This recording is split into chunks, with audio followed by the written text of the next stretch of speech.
Hi guys, school for aircraft maintenance engineering greater Noida के campus tour का ये second video है और इस वीडियो में हम बात करने वाले हैं राजेंद्र माणे सर के साथ, जो कि ट्रेनिंग मैनेजर हैं इस कैंपस के अंदर। तो इसमें हम एयरक्राफ्ट मेंटेनेंस इंजीनियरिंग और सेम कैंपस के बारे में और डिटेल्स में बात करेंगे। सो गाइज, अभी हम हैं राजेंद्र माणे सर, जो कि ट्रेनिंग मैनेजर हैं सेम की। तो इनसे बात करेंगे, इनके बारे में जानेंगे, साथ में सेम के बारे में जानेंगे, इनका प्लेसमेंट, सारी चीज़ें जो कि आप जानना चाहते हो सेम के बारे में, वो चीज़ें इनसे हम जानेंगे। तो सर, सबसे पहले सर बहुत बहुत थैंक यू आपका। एंड सर, सबसे पहले तो आप मुझे अपने बारे में बताइए, कैसे आपका जर्नी एविएशन के अंदर एंड सेम के अंदर। बेसिकली मैं एक पोस्ट ग्रेजुएट इंजीनियर हूँ, बट शुरू से ही मेरा पैशन एविएशन रहा है। इसलिए मैंने शुरू के जो 18 साल एविएशन मेंटेनेंस में दे दिए, स्पेशली डिफेंस एविएशन पे। और उसके बाद मैं अपने वर्च्यू से एजुकेशन में आते आते एक सिविल एविएशन की तरफ एक अपना पैशन समझ के पिछले 18 साल से एक शुरू में चीफ इंस्ट्रक्टर और प्रेजेंटली मैं ट्रेनिंग मैनेजर हूँ। मेरा पैशन है कि जो एक यंग जनरेशन है, इनको सिविल एविएशन का पूरा शिक्षा देना है और जो ज़रूरत है एयरक्राफ्ट मेंटेनेंस के अंदर, उसी तरह से उनको तैयार करने में मैंने काफ़ी समय दे दिया है इसमें। और अभी रिसेंटली जो हमारे जो इंजीनियर्स है जो यहाँ से पास आउट हो रहे हैं, वो जो एक्चुअल इंडस्ट्री की जो रिक्वायरमेंट है उसमें खरे उतर रहे हैं। ओके, तो आपने जैसे पोस्ट ग्रेजुएशन बताया, तो एविएशन में ही, मतलब एरोनॉटिकल एरोस्पेस? यस, अगर और डिटेल में बात करें तो मेरा एक्चुअली इंजीनियरिंग प्रोडक्शन में मेरा पोस्ट ग्रेजुएशन है, बट जो सिविल एविएशन का जो मैकेनिकल है कैट B1, वो मेरी पूरी स्टडी है। Okay, so aviation and engineering दोनों का मिलाप है। और जो एक्चुअली एयरक्राफ्ट मेंटेनेंस जो हम बात करते हैं, ये एक 10+2 के बाद का स्टडी है और इसमें प्योरली फिजिक्स और हल्का सा केमिस्ट्री। तो इसी पे निर्धारित पूरा स्टडी है 2 साल का एयरक्राफ्ट मेंटेनेंस में, कि एयरक्राफ्ट कैसे काम करता है, हाउ एयरक्राफ्ट फ्लाइज, उसका रख रखाव कैसा करना है, इसका जेट इंजन, उसकी स्टडी बेसिक्स। ये 2 साल का डीजीसी ने इसका पाठ्यक्रम निर्धारित किया हुआ है, जो कि एक एवरेज स्टूडेंट हो 10+2 का और उसकी एक जिद हो कि मुझे पढ़ाई करनी है, तो 2 साल में वो आराम से पूरा कर सकता है। ओके। एंड सर, अभी जैसे आपने इसका बताया कि ठीक है, एविएशन के अंदर 2 साल का ये कोर्स रहता है, तो सेम इस चीज़ को मतलब कब शुरू किया सेम ने, school for aircraft maintenance engineering, and अभी तक यहाँ पे कौन कौन सी ब्रांचेस चल रही हैं? यस, ये जो इंडियन एविएशन की जो रिक्वायरमेंट देखते हुए पूरी सोसाइटी के लिए, सिवाय अपने खुद एयरलाइंस के लिए, एक अच्छे इंजीनियर, अच्छे उच्च स्तर के इंजीनियर बनाए जाए, ये एक विजन ध्यान में रखते हुए 2015 में हमने ये प्रोजेक्ट शुरू किया। और इसका 2017 में DGCA, director general of civil aviation, इनकी तरफ से हमें मान्यता प्राप्त हो गई। और ये जो कोर्स है 2017 से चल रहा है। और काफ़ी हमारे पास 2 तरह के लाइसेंस की या इंजीनियरिंग की ब्रांचेस है। एक जिसको हम मैकेनिकल बोलते हैं, या तो एविएशन लैंग्वेज में हम इसको कैटेगरी B1 बताए, और दूसरी कैटेगरी B2। यही जो 2 मेन कैटेगरीज जो सिविल एविएशन पे एक्चुअली रिक्वायरमेंट है, जो कि आप जैसा एयरबस है, बोइंग है, इनके इंजीनियर्स बनने के लिए ये प्राप्त है। तो हमने ये 2 ब्रांचेस में ही शुरू से ध्यान केंद्रित किया हुआ है। और हमारे स्टूडेंट जो है 2017 से लगातार इसमें जो कोर्स पूरा कर रहे हैं, वो अच्छे जगह पे आज एयरक्राफ्ट मेंटेनेंस इंजीनियर बने हुए हैं और दे आर सक्सेसफुल। ओके, तो जैसे इनका ये ट्रेनिंग होता है, जैसे B1 बोला आपने, तो अगर मैं नॉर्मली बात करूं कि किसी ने 12th के बाद ज्वाइन करा है इसको, तो उसको AME बनने के बीच में जर्नी क्या रहती है? कि CR 147 का करिकुलम वो यहाँ पे स्टडी कर रहा है, उसका पार्ट 66 होता है शायद, इतना मेरा नॉलेज है। जो देखिए, AME के अंदर जो CR 147 बेसिक है, ये 2 साल का कोर्स है। और ये कोर्स जो आपने CR 66 बताया, वो CR 66 सिलेबस है, वो एक्चुअली वो और लाइसेंस प्राप्त करने के तरीके, ये तो DGCA ने ही निर्धारित किए हुए हैं। और उसी हिसाब से 2 साल की ट्रेनिंग है। ये पूरा 2400 घंटे का सिलेबस है ये, और सेमिस्टर वाइज है, ये 4 सेमिस्टर है। और जो स्टूडेंट रेगुलरली कर सके, कर सकता है रेगुलरली, उनके लिए कोई चैलेंज नहीं है। ये इसके अंदर रेगुलर स्टूडेंट होना ज़रूरी है। ये रेगुलर कोर्स है, बॉयज़ गर्ल्स दोनों के लिए है। और 2 साल का कोर्स के अंदर जो नेसेसरी परीक्षा है वो पूरा निर्धारित है। सेमेस्टर वाइज इनकी एग्ज़ाम होगी, इनका DGCET में रजिस्ट्रेशन होगा। और 2 साल अगर स्टूडेंट अपना समय देता है और सिंसियरली पूरा करता है तो 2 साल के अंदर ही स्टूडेंट इंडस्ट्री के लिए तैयार हो जाता है, जो भी कैटेगरी उन्होंने सिलेक्ट किया हुआ है। अब और एक चीज़ आपने भी चाहिए, सेमेस्टर एग्जामिनेशन और DGCET एग्जामिनेशन अलग अलग रहते हैं, मतलब कैंपस अलग से रहेगा? यस, कैंपस के अंदर सेमेस्टर एग्जामिनेशन होता है। कैंपस के अंदर अगर मैं पाठ्यक्रम की बात करूँ, जो 24 घंटे का जो पाठ्यक्रम है, इसके अंदर 60% थियोरेटिकल है, ट्रेनिंग है, और 40% प्रैक्टिकल है। सो जो 40% प्रैक्टिकल है उसका भी 12% जो प्रैक्टिकल है हमें स्टूडेंट्स को एक्चुअली एयरलाइंस लाइव एनवायरनमेंट में भेजना होता है।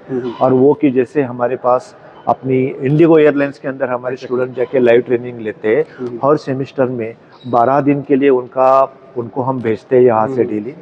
सो उसको जो कि 72 आवर्स से जो मैंडेटरी ट्रेनिंग है वो लाइव एनवायरनमेंट के अंदर, लाइन मेंटेनेंस, बेस मेंटेनेंस के अंदर दिल्ली एयरपोर्ट की उनकी ट्रेनिंग होती है। बाकी जो हमारे पास हॉकर HS-125 एयरक्राफ्ट है, जिसके ऊपर हम प्रैक्टिकल ट्रेनिंग स्टूडेंट्स को इन हाउस भी देते हैं, और बाकी क्लासरूम ट्रेनिंग है। तो जो दिन के जो 6 आवर्स है उसमें इनिशियली 4 आवर्स हम क्लासरूम ट्रेनिंग देते हैं और 2 आवर्स है हॉकर के ऊपर ट्रेनिंग होती है। और उसी में जो सेमेस्टर के आखिरी में 12 दिन का जो समय है वो निश्चित इंडिगो के साथ जो हमारा टाई अप है उनको हम इंडिगो में भेज देते हैं हर सेमेस्टर में। ऐसे उनको 4 बार जाना होता है, जिसके अंदर 288 आवर्स का जो निश्चित या फिक्स जो ट्रेनिंग है वो हम एयरबस A320, A321, ATR इसके ऊपर उनको ट्रेनिंग मिलता है।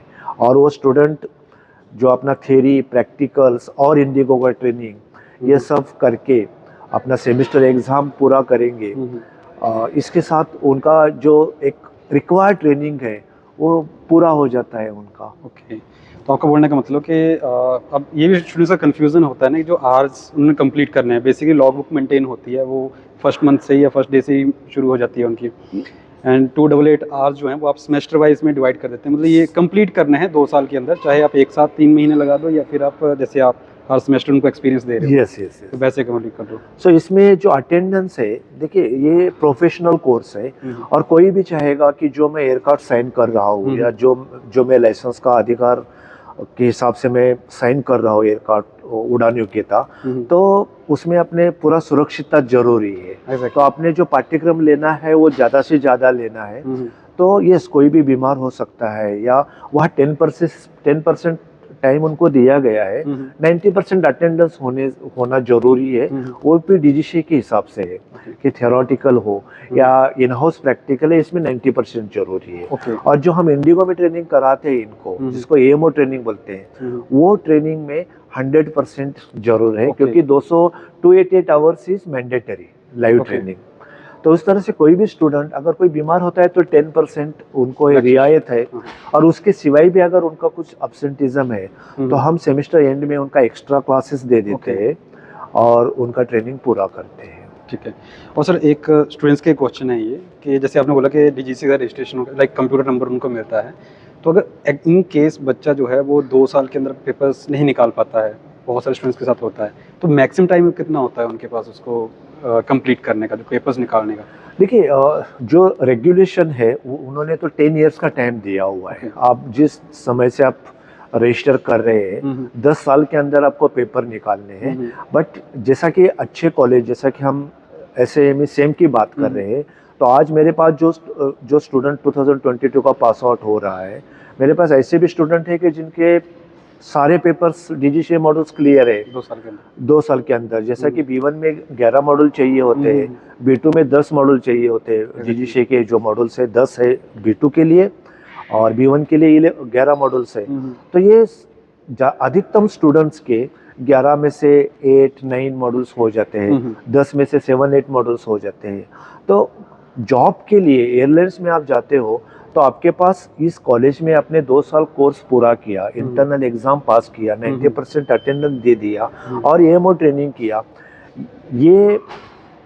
ये सारी चीज़ों के साथ उनको एक सर्टिफिकेट मिलता है जिसको हम कोर्स कंप्लीशन सर्टिफिकेट बोले या सर्टिफिकेट ऑफ रिकॉग्निशन के नाम से जाना जाता है। वो CFR ही पर्याप्त है आपको एयरलाइंस में जॉब के लिए। फिर एयरलाइंस में आपको यहाँ जो 2 साल आपने ट्रेनिंग लिया, इसका रियायत मिलता है जब आप लाइसेंस के लिए अप्लाई करते हैं। तो वहाँ लाइसेंस के लिए अप्लाई करते वक्त आपके पास DGCA के सारे मॉडल पास होना जरूरी होता है।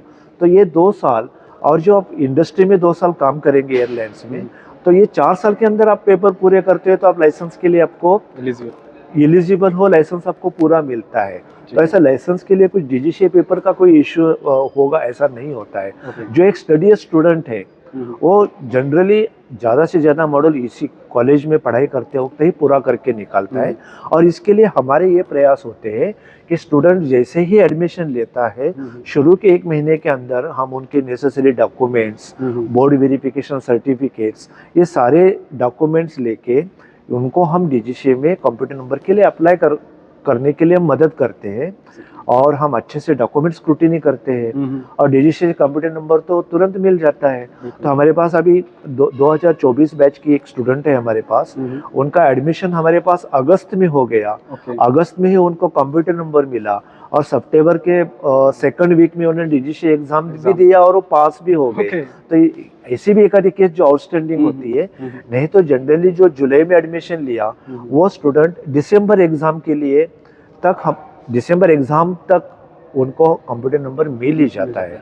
हाँ, अगर कोई स्टूडेंट का बोर्ड वेरिफिकेशन सर्टिफिकेट नहीं मिलता है, उनका बोर्ड्स अगर डिले करता है, तो ऐसे केस में थोड़ा सा कंप्यूटर नंबर डिले होता है। बट 95% प्लस स्टूडेंट्स के कंप्यूटर नंबर शुरू के 2 या 3 महीने के अंदर आ जाते हैं। ठीक है। तो यही एक अच्छे इंस्टीट्यूट की एक पहचान है कि जो स्टूडेंट्स के लिए काम करते हैं, जो स्टूडेंट का भला देखते हैं, या उनका अल्टीमेट एम होता है कि 2 साल में ये कोर्स पूरा करके इनका करियर शुरू हो जाए। तो हम हर एक केस के लिए, हर एक स्टूडेंट के प्रति हमारा केस टू केस हम देखते हैं कि इसमें कुछ कमी तो नहीं है, और जो है उसके ऊपर हम वर्क करते हैं। और हम ये इंश्योर करते हैं कि 2 साल के अंदर एक स्टूडेंट, चाहे मेल हो फीमेल हो, ये कोर्स पूरा करे और वो अपना करियर शुरू करे। सो आज का अगर हम देखेंगे तो हमारे पास जो बैचेस पास आउट हो रहे हैं, इसमें अच्छे मैक्सिमम स्टूडेंट पास आउट हो रहे हैं और उनको प्लेसमेंट के लिए भी हम मदद करते हैं। इवन प्लेसमेंट में ही खुद ही इसमें अपना ध्यान देता हूँ, और हमारा जो प्लेसमेंट रिकॉर्ड है ऑलमोस्ट 100%। एक या 2 स्टूडेंट मानिए कि वो उच्च शिक्षा के लिए कहीं जा रहे हैं, या कोई बोलता है कि मुझे पायलट बनना है, तो वही स्टूडेंट छोड़ के जो स्टूडेंट चाहता है, चाहे एयरलाइंस हो, चाहे कॉरपोरेट्स हो, चाहे OEM हो, इन पे जॉब अच्छा खासा मिल रहा है। हमारे पास पूरा इंडस्ट्री से एक रिक्वायरमेंट आ जाता है। और आज का ये रेशो है कि डिमांड सप्लाई का रेशियो देखे तो अभी डिमांड काफ़ी है, बढ़ गया है। और इंजीनियरिंग AME के अंदर स्टूडेंट्स ही उतने नहीं है जितना डिमांड है। सो यस, जो स्टूडेंट अच्छा सा 2 साल में अपनी पढ़ाई करेगा, इंटरनल पास करके CFR लेगा, और DGCA की कुछ मॉडल हो अच्छा है। अदरवाइज पूरा शिक्षा के दरमियान अगर उसने अच्छा सा अटेंड किया है, तो जो उनका इंटरव्यू होता है सिलेक्शन का, उसमें अगर आप अपने आप को अच्छा प्रेजेंट करते हो, अच्छा से बात कर, वो ज्ञान उनको ध्यान में आता है कि स्टूडेंट नॉलेजेबल है, तो जॉब उनको मिलने से कोई रोक नहीं सकता है। They are successful in the interview. Maximum students of the same, they are found getting success in the interview, और they are more successful in the interview. Okay, बोलने का मतलब आपका यही है कि कोई ऐसा अलग नहीं है दूसरों से। बाकी कंपनी ऐसा कि पढ़ोगे तो ऑब्वियसली बात है कि नॉलेज रखोगे तो इंटरव्यू में निकल जाओगे। यस, एंड इंडस्ट्री में शॉर्टेज है, उसकी वजह से इंटरव्यूज तो कंपनीज में जॉब्स तो आपको मिल जाएंगे, जॉब्स तो मिल जाते हैं। स्टूडेंट खुद तय करता है कि मुझे एयरलाइंस में जाना है, या मुझे मेंटेनेंस रिपेयर ऑर्गेनाइजेशन के अंदर जाना है, या मुझे ओरिजिनल इक्विपमेंट मैन्युफैक्चरर के पास जाना है, या कोई ऑफिस जॉब करना है। उसके अंदर हम लोग एक ही सोचते हैं कि AME करने के बाद स्टूडेंट सिर्फ एयरक्राफ्ट या हवाई जहाज पे ही काम करेगा, ऐसा नहीं है। उसके सिवाय बहुत सारे डिपार्टमेंट्स में है कि जहाँ स्टूडेंट्स को जॉब अपॉर्चुनिटीज़ है। आज के दिन पे ये aim is they are competing with graduate engineers, aeronautical engineers, aerospace engineers, mechanical engineers. अगर बात करेंगे एयरबस एक मैन्युफैक्चरर है, तो जहाँ डिज़ाइन है वहाँ ठीक है ग्रेजुएट इंजीनियर्स, बट उनके और भी डिपार्टमेंट्स है जो कि मेंटेनेंस रिलेटेड है, एफएसटीडी जिसको हम बोलते हैं, पब्लिकेशंस है। तो वहाँ उनको एक एयरक्राफ्ट के नॉलेज के साथ एक इंटर्न चाहिए, स्टूडेंट चाहिए, तो वहाँ तो हमारे एएमई ही अच्छा सा काम कर रहे हैं। So our students, AME students, they are competing with graduate engineers, those who are from IIT, from good aeronautical colleges, good aerospace engineering colleges, and they are doing good. The even engineers from IITs or aerospace engineers, they have the theoretical knowledge about aviation, but less knowledge of the aircrafts, their components, their systems. Here the AMEs are doing better because they studied every system of the aircrafts. So these AMEs have upper hand in the interviews where such competition is there. Apart from airline, what I'm talking, our engineers are doing good, or our students are doing good, rather in the OEM and MROs. Even recently, Airbus, they are recruiting good number of students. Safran, Lufthansa. So these MROs, like other MROs like Indamar MJets, Bird Executive. So they all are demanding students like good colleges, and we have a set one benchmark for the quality students or the quality educations. However, student has to decide whether she wish to proceed in the career of the licensed engineer, or he can be a simulatory engineer, he can be an engineer in the base maintenance, or in the OEMs, or publication departments. We have many companies which are looking for these such students. These are all called a support organizations. Okay, ठीक है। मतलब ऐसा नहीं है कि सिर्फ और सिर्फ एयरलाइंस या एमआरओज के अंदर है, बहुत सारे डिपार्टमेंट्स हैं जहाँ बच्चा काम कर सकता है। यस, अभी इस समय ऐसा आ गया कि एविएशन इंडस्ट्री में ट्रेंड इंजीनियर्स या ट्रेंड सच्चे इंस्टीट्यूट से जो स्टूडेंट्स है, इनकी कमी है डिमांड के हिसाब से। So now industry is looking for other alternate, can we take graduate engineers, train them and employ them, or we can have aeronautical engineers in the place. So now time has come to find even alternatives, because जितनी संख्या में हमें engineers के requirement है, उतने संख्या में AME school से स्टूडेंट्स पास आउट नहीं हो रहे हैं। क्योंकि एक ये लाइन है कि ये रिसेंटली, ये करीब 4 to 5 years के अंदर एक अच्छा सा इनका स्कोप बढ़ गया है।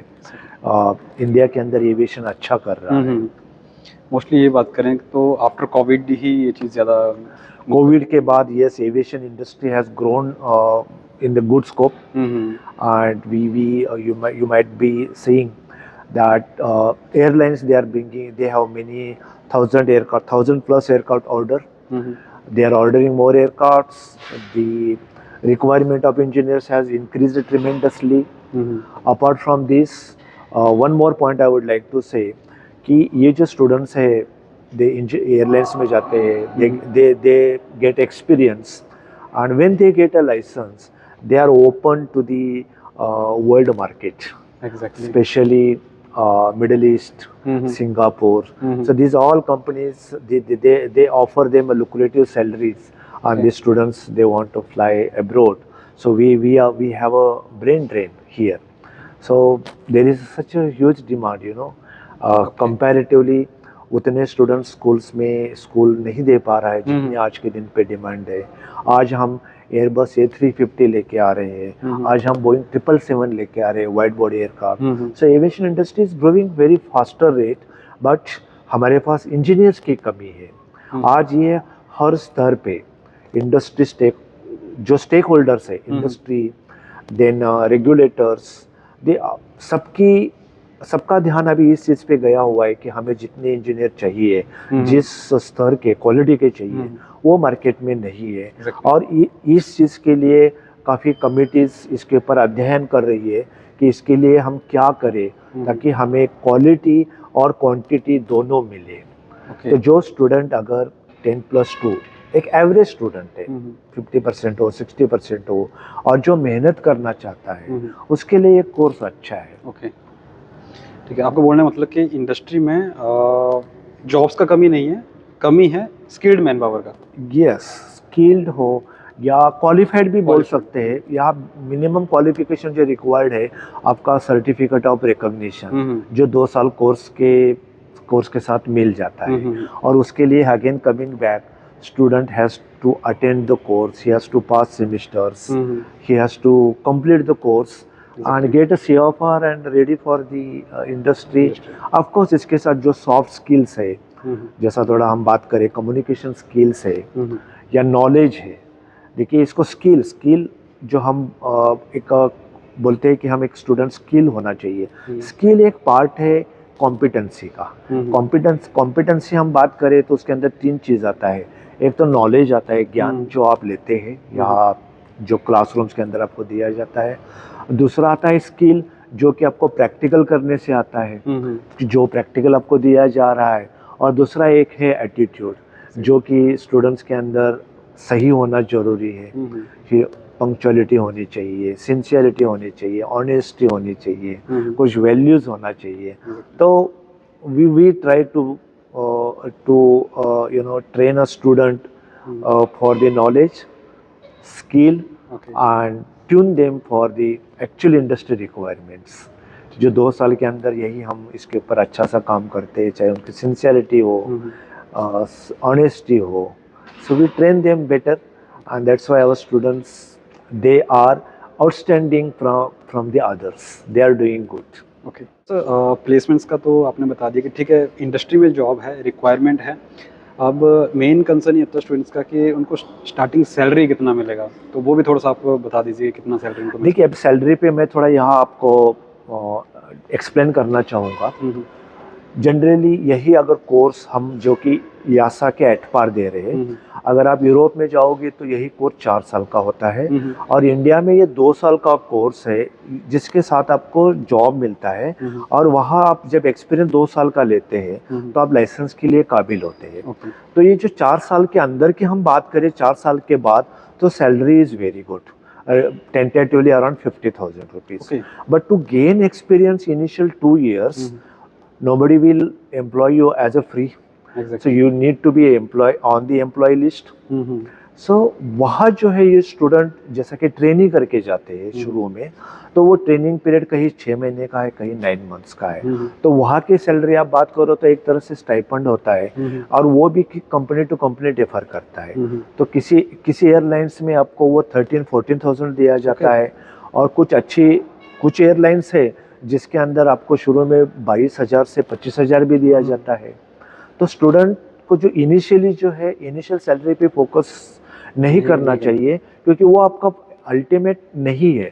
6 महीना 9 मंथ्स के बाद आपकी सैलरी अच्छी हो जाती है। अगर आप सिमुलेटर इंजीनियर की बात करें जो सिमुलेशन पे जा रहे हैं तो उनको स्टार्टिंग सैलरी 25,000 मिल रही है और जब 6 to 8 मंथ्स उनका ट्रेनिंग खत्म हो रहा है तो that salary is becoming just double.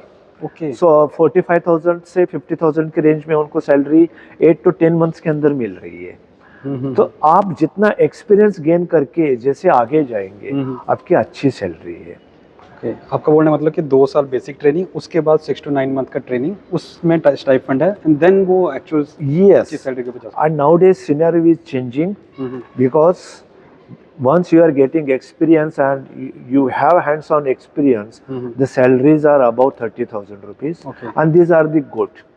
And with years of experience, when you get a license, all the salaries we talk in the lakhs of rupees।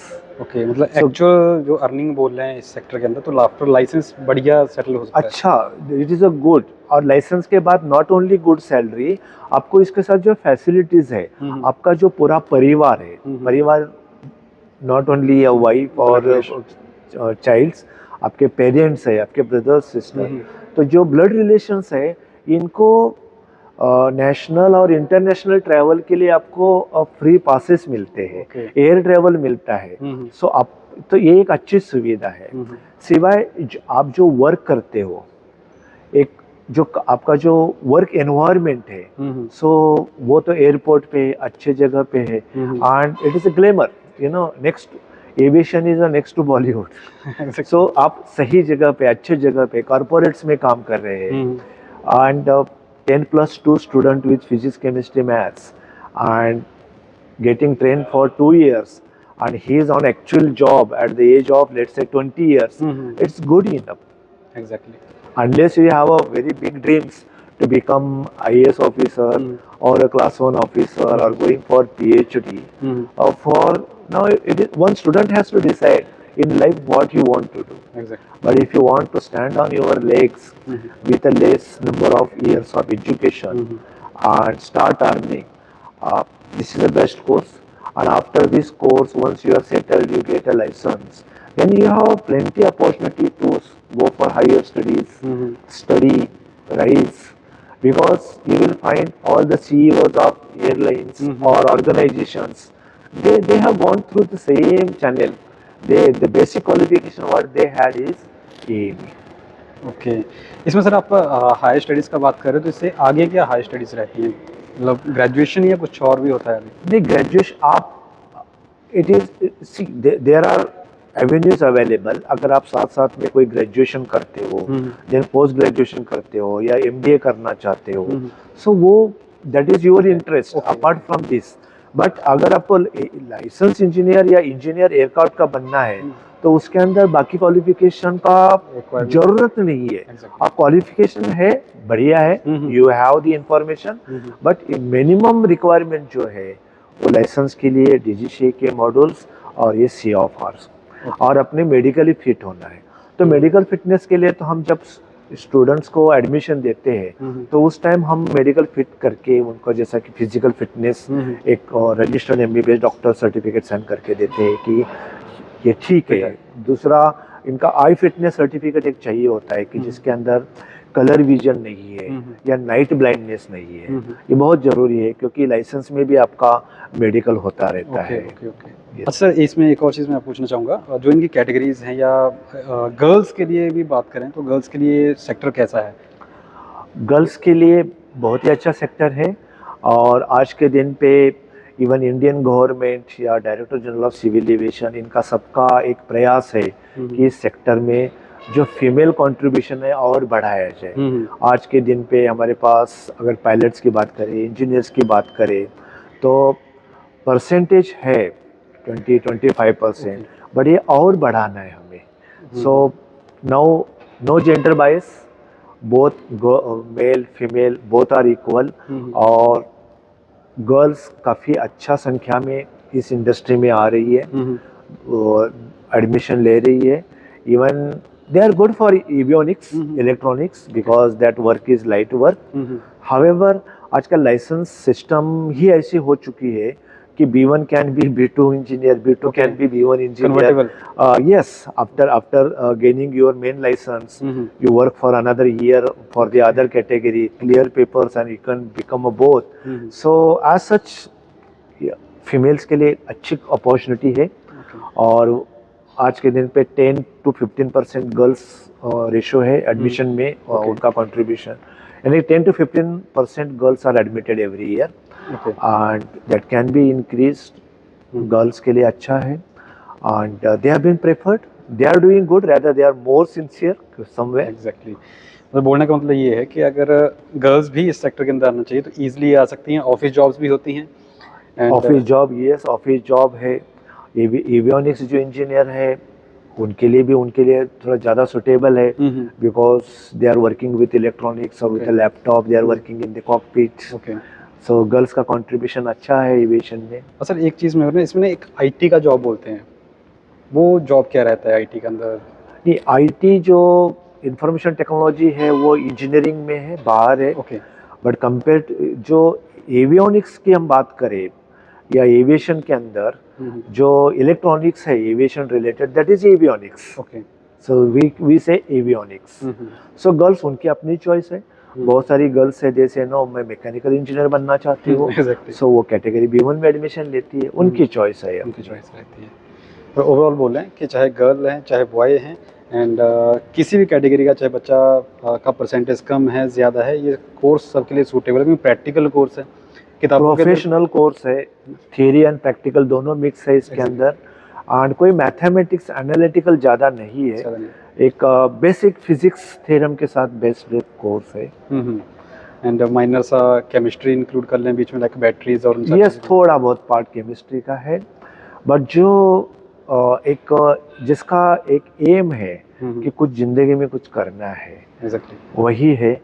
Otherwise generally what कि आजकल के young generation है उनका they are more addicted to the mobile, they want to less study, but जो focus student है उनके लिए they do 100% this course. Okay, सिर्फ इतना है कि अगर आप एविएशन लवर हो तो आपको ये सेक्टर सबसे ज़्यादा सूटेबल हो सकता है। यस, एयरक्राफ्ट को टच करने को मिलेगा, उसके ऊपर काम करने को मिलेगा और उसको फील करने को मिलेगा। यस, और भी एक है कि अगर आप मानिए कि आपका बेसिक और एक लाइसेंस इंजीनियर बन गए, आपकी बेसिक नीड्स हो गई, यू आर वेल सेटल्ड, तो there is you can fly also if you wish, one can wish, he can go for further, you can go for to become a pilot. Even airlines, they have their own programs for their staff. Okay, internally Okay. they have a separate pulled quota for the, you can say, for the selection of the pilots. Okay. So ऐसे बहुत सारे लोग हैं कि जो engineer है और खुद अपना कॉस्ट लगा के CPL होल्डर हो रहे हैं, and they are getting opportunity, but one has to prove everywhere they have the necessary skills. Okay. बोलने का मतलब सिर्फ इतना है कि अगर आप AME भी करते हो तब भी उसके बाद आप पायलट के लिए मूव कर सकते हो। Yes, अगर one wish he can. Okay. और आजकल पायलट्स के अंदर भी, पायलट जब ट्रेनिंग करेंगे तो उनके अंदर टेक्निकलिटी बहुत कोर्स के अंदर इन्वॉल्व है। सो बहुत सारे पेरेंट्स ये भी सोचते हैं कि पहले उनको बेसिक्स टेक्निकल नॉलेज ले, जरूरी है जो 2 साल में ले ले, स्टूडेंट थोड़ा मैच्योर हो जाए, and if he is really proved then they are ready to put him for the CPL also. ऐसे इवन सम कमांडर्स और कुछ पायलट्स भी सोचते हैं, और we have a students of some pilots और commanders, they are studying this course, and then they will take a call to send him for further pilot studies by seeing, or 1 or 2 commanders say, let him work on the aircraft, learn how the machine is flying, and then we will think for the further course like CPL or commercial pilot. Okay. Sir, एक question मैं यहाँ पे एक और लेना चाहूँगा साथ में कि स्टूडेंट्स जो हैं वो ग्रेजुएशन के साथ AME का बहुत सारे ऑप्शंस अवेलेबल हैं मार्केट के अंदर, BTech है, BSc है, तो स्टूडेंट्स को क्या करना चाहिए? 2 साल के लिए जाना चाहिए, मतलब आपके अकॉर्डिंग 2 साल के लिए प्रोग्राम के लिए जाना चाहिए या फिर ग्रेजुएशन साथ में करना चाहिए? क्या चीज़ उसको करनी चाहिए, वो आपके अकॉर्डिंग क्या चीज़ रहेगी? देखिए, अभी कुछ इंस्टीट्यूट्स है वो pure aircraft maintenance engineering course दे रहे, जो CR147 बेसिक जो है वो 24 घंटे का है और 2 साल का कोर्स है, और कुछ इंस्टीट्यूट है वो ग्रेजुएशन के साथ इसको 4 इयर्स या 5 इयर्स तक भी दे रहे। तो इसमें 2 चीज़ है, स्टूडेंट्स ने तय करना है कि मुझे ग्रेजुएशन चाहिए या मुझे इंजीनियर बनना है, लाइसेंस इंजीनियर बनना है। क्योंकि मैं देख पा रहा हूँ कि जो आप AME बेसिक AME बनने में 4 या 5 साल लगाएंगे और साथ में ग्रेजुएशन करेंगे, तो प्रैक्टिकली क्या हो रहा है कि आपका समय ज़्यादा जा रहा है, और वही अगर 2 साल में आप कोर्स पूरा करके go for a job, and while doing a job you think for doing some correspondence graduation.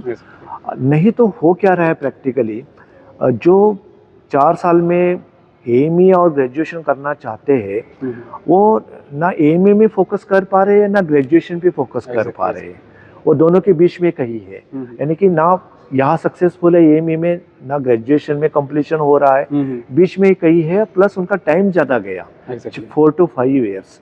तो मुझे जहाँ तक उचित लग रहा है कि आपको प्रोफेशनल कोर्स है, 2 to 2 years course, get into the job and then you think for the further studies. So basic जो आपका है जॉब करियर, उसको आप अचीव करें। एंड आज ग्रेजुएशन के लिए आपके पास इतने ऑप्शंस है रेगुलर कोर्स के अंदर, तो फिर आप ये जो such kind of graduation how much it is helpful to you, ये भी आप एक बार देखना चाहिए, आपने उसका अध्ययन करना चाहिए। एग्जैक्टली आपका बोलने का मतलब कि मतलब जो टेक्निकल या इंजीनियरिंग वाला पार्ट है इसको पहले कंप्लीट करके उसके बाद जा सकते हैं, कि ग्रेजुएशन का इतना रोल तो रहेगा नहीं। बीटेक का तो फिर भी रेगुलर है, वो तो थोड़ा करना भी बच्चे के लिए मुश्किल है, 4 साल रेगुलर ये प्रोग्राम, दूसरा भी रेगुलर प्रोग्राम। हमारे पास ग्रेजुएट इंजीनियर्स भी आते हैं जिन्होंने 4 साल का ग्रेजुएशन किया, मैकेनिकल हो या इलेक्ट्रॉनिक्स हो, ऐसे भी स्टूडेंट है, फिर उन्होंने 2 साल का ये कोर्स किया and then they got into the job. इस तरह से भी स्टूडेंट्स हैं, but of course they will be good because they have analytical as well as they have maintenance related information and they will be better than others. But जो basic requirement है to be a good engineer is for especially on the aeroplane or aircraft is 2 years program. Okay, so best मतलब आपके according यही है कि 2 years programme के लिए move करो, वही आपके लिए सही रहेगा इस करियर के अंदर किक स्टार्ट करने के लिए। Yes, कम समय में आपका करियर स्टार्ट हो जाएगा, ये मुझे कहना है। सो आई होप सर जो ऑडियंस के क्वेश्चन थे या व्यूअर्स के क्वेश्चन थे वो ऑलमोस्ट हमने कवर अप कर दिए, and thank you so much sir again, आपने टाइम दिया अपना और अपना बिजी शेड्यूल में से। सो ये थे सर राजिंदर माणे सर जो कि ट्रेनिंग मैनेजर हैं सेम के अंदर। अगेन मैं आपको बोलना चाहूँगा कि डिस्क्रिप्शन के अंदर मैंने कॉन्टैक्ट डिटेल्स एंड ब्रोशर की लिंक, वेबसाइट सारी दे के रखी हैं। अगर आपको कुछ भी जानना है तो डायरेक्टली कॉन्टैक्ट कर सकते हैं, एंड ये बेटर तरीके से आपको एक्सप्लेन कर सकते हैं सेम के बारे में एंड AME के बारे में। सो गाइज ये जो वीडियो था सेम के ऊपर, आई होप आपके लिए इन्फॉर्मेटिव रहा होगा, हेल्पफुल लगा होगा। अगर हेल्पफुल लगा हो ये वीडियो तो शेयर जरूर कीजिएगा, वीडियो को पसंद आया तो लाइक कीजिएगा, और इसी टाइप की एविएशन से रिलेटेड या करियर कोर्सेज और कॉलेज से रिलेटेड वीडियोज़ के लिए चैनल को सब्सक्राइब जरूर कीजिएगा। एंड मैं मिलता हूँ आप लोगों के साथ नेक्स्ट वीडियो के अंदर। टिल देन, जय हिंद।